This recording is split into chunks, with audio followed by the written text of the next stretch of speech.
E aí, já pensou em ganhar muito dinheiro com um canal de corte? No primeiro link da descrição temos um aulão para você que quer começar um canal de cortes e faturar muito aqui na internet. Também teremos planilhas que irão te ajudar na hora de organizar a produção do seu canal. Tá esperando o quê? Foi parte principalmente do primeiro tempo, né? Sobretudo porque a gente sofreu ali com a largura do nosso time e a flutuação do Gabriel às costas dos nossos volantes. A gente trabalhou para que a compactação e a nossa sobra da linha marcasse essa flutuação também do Gabriel, e o Gabriel no primeiro tempo foi o desencaixe, né? E fez, principalmente nos primeiros 15 minutos ali, 20 minutos de jogo, foi o que gerou o problema, que deu volume pelo ímpeto também do adversário jogando em casa, né, de conseguir o seu gol numa bola parada, né, numa jogada que a gente é muito forte e talvez acho que sofremos o primeiro gol de bola parada desde que eu cheguei.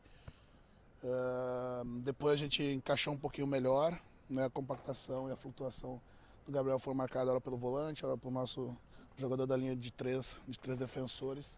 E a gente passou, dentro da formatação da estrutura que a gente entrou no primeiro tempo, encaixar as profundidades com o Gabriel, né, as amplitudes com o Rodrigo e com o Nicolas, e criamos oportunidades ainda no primeiro tempo com bastante volume para empatar o jogo, né? Tivemos alguns contra-ataques que acabam, pela exposição natural, você acaba sofrendo, mas o primeiro tempo acabou com a gente com um controle maior do jogo, né? Mas imaginando que para a segunda etapa eu podia abrir mão de um zagueiro e colocar um jogador a mais no centro do campo à frente dos meus dois volantes, né, de se eu ia conseguir ter um pouquinho mais de controle da bola tecnicamente, né, de se ia liberar um pouquinho o Bitelo, né, para entrar e jogar um jogo um pouco mais de profundidade, que no primeiro tempo ele estava articulando mais o nosso jogo em função da gente não ter esse jogador centralizado, e foi um segundo tempo com outras características, em alternâncias por dentro e por fora, que no primeiro tempo a gente teve muito mais jogo de beirada, né, em profundidade de dentro para fora ou em cruzamento com a amplitude dos nossos laterais. Eu penso que foi um ponto importante, mas eu penso que nós poderíamos ter saído com a vitória. É importante empatar, mas buscamos a vitória até o final. Isso que para a gente fica um gosto um pouco amargo em função de ter produzido o suficiente para vencer, né?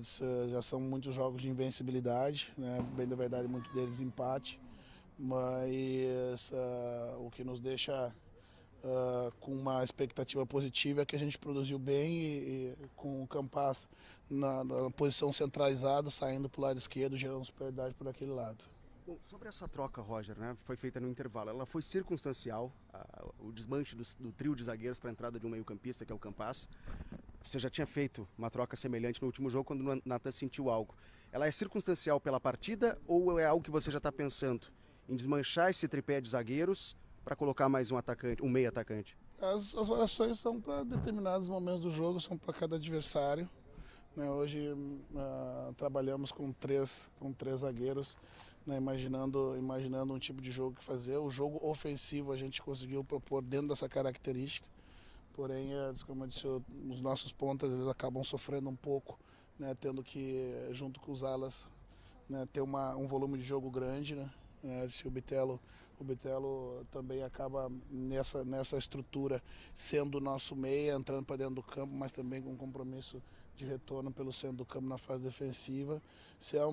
Foi uma circunstância para o jogo, como eu já usei em outros momentos, né? No jogo passado eu usei com o Bitelo, né, com a função de terceiro homem, hoje com o Campas, que se mostrou muito dinâmico, né, controlando o jogo tecnicamente, pisando na área, como se juntando ao lado esquerdo, gerando boas alternativas para a gente dentro do ataque. Eu acho que é uma alternativa importante, eu gostei muito da forma como a gente se comportou com esse meia centralizado, né, num 2-3-1, ora fechando em duas linhas para defender, ora mesmo num 2-3-1 ali com o Campas no volante mais atrasado, deixando o Diego no meio dos dois zagueiros. Penso que pode ser utilizado em outros momentos, sim, principalmente nos jogos dentro de casa, né? Que a gente precisa ter um pouco mais do controle técnico da partida. Roger, queria que você falasse o trabalho que você vem fazendo com os jovens, porque o torcedor, as críticas do torcedor é a todo momento. Aí com o jovem, com o cascudo, com o treinador, com o diretor. Então, por vezes nada presta, nada está funcionando. Mas você precisa dar confiança para esses meninos. E o Elias é um jogador que o torcedor vem pegando no pé por perder gols, oportunidades. E mesmo assim você continua colocando, continua dando moral para ele. E hoje também, além do Elias, entrou o Emerson, que é uma novidade. Eu queria que falasse também desse menino aí que chegou aí comendo pelas beiradas e hoje ganhou uma oportunidade. É o trabalho de formiguinha diariamente, César.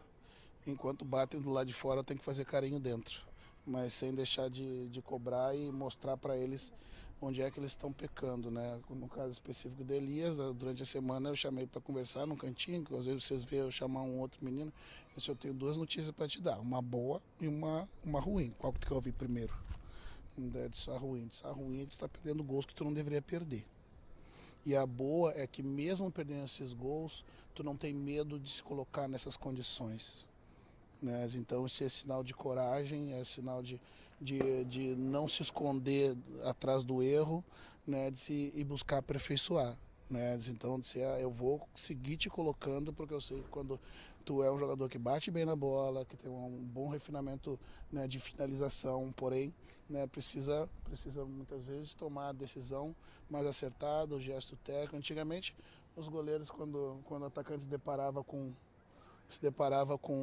um atacante, eles iam completamente com o corpo fechado. Hoje os goleiros fazem quase como um goleiro de handball, né? Então esse trabalho de saber onde é que tu vai colocar a bola de acordo com a posição que tu entra, isso é um trabalho que tem que ser feito diariamente. É uma conversa ao pé do ouvido quase todo dia. Se agora com o Emerson na beira do campo foi a mesma coisa. Você entra em coragem para jogar. Eu só preciso que tu repita o treino.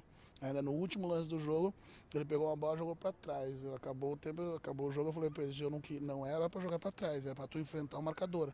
Essa é a tua virtude. Já tinha dado um drible no meio campo, já tinha passado, estava com confiança. Pega a bola e vai para cima do marcador. Essa é a tua virtude. Né? Então, enquanto bate lá fora, tem que fazer carinho dentro, né? Mas sem deixar de corrigir os erros, né? Hoje também na chegada, né, com uma edição de alguns momentos do Gabriel, né, mostrando para ele em determinados momentos do campo qual é a decisão melhor a ser tomada, né? Qual é o movimento que ele poderia ter feito de forma diferente, né, para melhorar o seu jogo, né, e as possibilidades de um jogador que tem muitas virtudes e está em processo de desenvolvimento, né? Como eu disse, o torcedor não tem nem o dever de entender. O torcedor quer que entre e faça trabalho. Se não fizer, ele vai pedir um outro. Mas como eu disse, eu como treinador, eu tenho responsabilidade com a carreira deles. E vou agir sempre dessa forma. Né? Não vou passar a mão na cabeça sempre. Às vezes também estamos uma chamada no pé da orelha, né? Um puxão de orelha. Mas como eu disse, lá fora se estão batendo, aqui dentro tem que fazer carinho. Que se eu bater aqui dentro também, daí que a gente não consegue recuperar os jogadores. Rogério, gostaria de te ouvir sobre a busca por reforços, né? O Grêmio fala que está buscando, 3 jogadores já estão acertados ou pré-acertados. Um deles a diretoria já tratou de forma pública, que é o Lucas Leiva. Você já imagina de que forma utilizar ele? Vai ser um primeiro volante, segundo volante? Você já pensou sobre isso? E um meio-campista é um pedido seu? Surgiu o nome do Matheus Vital e a informação até que você acha que ele teria características que você já tem no elenco. Não seria um jogador que te agradaria? Dentro dessa, não é uma questão de agradar ou não, né? Justamente a gente tem as características para essa função, né? O que a gente busca, a gente está buscando como alternativa para essa função atrás do centroavante é um meio articulador, né? Alguém que consiga cadenciar o jogo e dar esse ritmo, botar os jogadores que estão atrás da linha da bola muitas vezes que não conseguem acompanhar a velocidade dos dois pontas, ele parar o jogo. Né, o que o Zinho fazia e que pejorativamente o apelidaram de enceradeira. Né, dizer esse cara que como a bola vai chegar nele, para que dê tempo do meu volante passar na frente da linha da bola, para que o meu lateral consiga se colocar na amplitude e ele tecnicamente consiga controlar o jogo. Né, se nós temos mais meias condutores de bola, meias que também aceleram o jogo quando pegam a bola. Né, então muitas vezes acaba que o meio descola o meio, os dois atacantes de beirada e o centroavante descola do bloco porque a gente não consegue cadenciar esse jogo um pouquinho mais. Hoje o Campaz fez isso, talvez seja o jogador que mais se assemelha a essa característica que a gente tem dentro do elenco, né, que muitas vezes eu tinha usado pelo lado, hoje eu usei pelo centro. E ele se mostrou improdutivo. O que eu falei para ele quando entrou, eu preciso que tu dê ritmo pro nosso jogo. Ora tu vai tocar de primeira, ora tu vai dar 2 toques, ora tu vai para jogar individual. hora tu vai precisar segurar um pouco mais a bola com 3, 4 toques, com a tua virtude técnica, para dar tempo da gente conseguir colocar mais jogadores na frente da linha da bola. Então, não se trata de gostar ou não do jogador, né? Da característica que a gente vem buscando, né?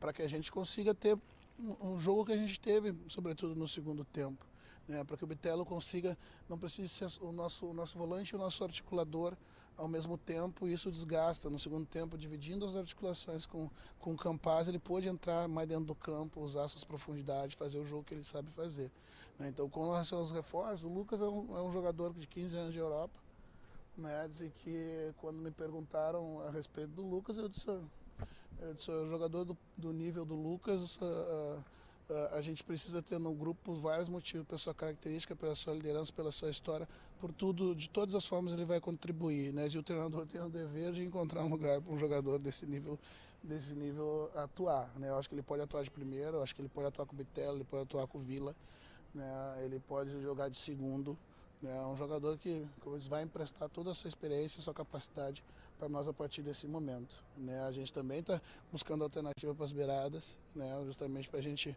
né? Nós temos os meninos, né? E como o César frisou bem, né? Eles vão oscilar, né? E muitas vezes a gente vai ter que preservá-los um pouquinho, né? Então isso é encorpar, e a janela abre só daqui a pouco, né? Mas o clube se mexeu desde o início, né? Ou sendo fazendo pré-acordos, né? Ou sendo sinalizando para determinados jogadores que também a gente gostaria de estar no páreo quando as coisas acontecessem. O clube está ativo dentro do processo de contratação, né? Para a gente qualificar o grupo, como eu disse, que é jovem, que tem alguns jogadores cascudos, que nem todos dá para arrumar lugar no mesmo time. A gente precisa equilibrar o time para ter uma equipe que produza bem, que se defenda bem. Roger, como é que você avalia essa campanha como visitante? Já são 8 jogos, 1 derrota, 1 vitória e 6 empates, né? 5 empates seguidos. Você acha que isso está comprometendo a campanha do Grêmio? O que está faltando para vencer fora de casa? Não, a bola entrar na casinha, né? Como a gente produziu, a bola não entrou. É simples. Compartilhe esse vídeo para ajudar o canal a crescer e obrigado por assistir.